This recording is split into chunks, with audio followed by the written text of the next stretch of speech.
Une expression que l'on utilise au quotidien, quand on se rend au restaurant, à l'hôtel ou qu'on se ramasse une prune. Mais savez-vous quelle est son origine? Faisons un bond en arrière. Vous voulez? Pour connaître l'origine de cette expression, il faut remonter dans le temps. Pendant de nombreux siècles, le sel est resté une denrée rare. On le surnommait l'or blanc. Sa production était limitée selon les régions et les techniques d'extraction. Dès l'Antiquité, son exploitation et sa vente sont contrôlées. Les Romains taxent son commerce et les centurions sont en partie payés en sel, une allocation que l'on appelle également le salarium, à l'origine du mot salaire. Dans la France du Moyen Âge, le sel est plus ou moins taxé selon les besoins. C'est d'ailleurs un bon moyen de remplir les caisses de l'État de temps à autre. À cette époque, le sel jouait le rôle de frigo par sa capacité à conserver les aliments comme la viande, par exemple. Le sel était donc indispensable. En 1343, le roi Philippe VI de Valois ordonne le monopole de l'État sur le commerce du sel. La gabelle, l'un des principaux impôts prélevés sur le sel, est instaurée de façon définitive. Nous sommes en pleine guerre de Cent Ans et cette nouvelle taxe doit servir au financement des armées. Le sel se vend à un prix réglementé largement supérieur à sa vraie valeur, un peu comme le prix de l'essence de nos jours.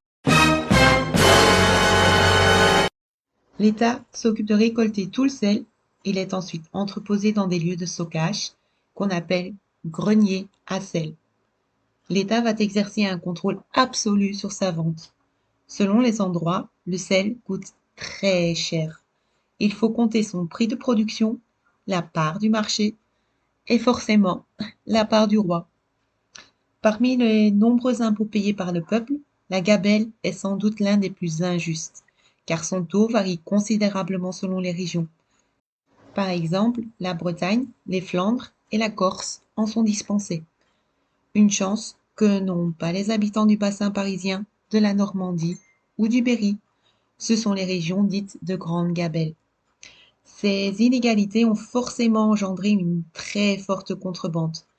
Le contrebandier, aussi appelé le faux sommier, acheta son sel dans un dépôt clandestin, en Bretagne le plus souvent. La marchandise passa ensuite frauduleusement dans les provinces de Grande Gabelle, où elles étaient alors revendues moins cher. Les trafiquants prenaient de gros risques. S'ils se faisaient prendre, outre les amendes, ils risquaient le marquage au fer rouge, une condamnation aux galères et parfois même la peine de mort. On cacha le sel dans du pain, du beurre, dans des caisses à double fond. Très impopulaire, la gabelle est à l'origine de plusieurs révoltes, vous vous en doutez. Elle est abolie une première fois pendant la Révolution française en 1790. Mais au cours du XIXe siècle, l'impôt est réactivé plusieurs fois en fonction des régimes. Il faudra attendre le 31 décembre 1945 pour que la gabelle soit définitivement supprimée par l'Assemblée nationale. Le sel a donc été pendant longtemps synonyme d'impôt. Et lorsque l'impôt augmentait, genre pour financer une petite guerre par exemple, tiens, ça ne vous dit pas quelque chose? On trouvait que c'était salé, c'est-à-dire exagéré. Toutefois, l'on continue des siècles plus tard à penser que les notes, les additions ou les factures sont beaucoup trop salées, d'où l'expression l'addition est salée. Et voilà, maintenant, vous savez tout.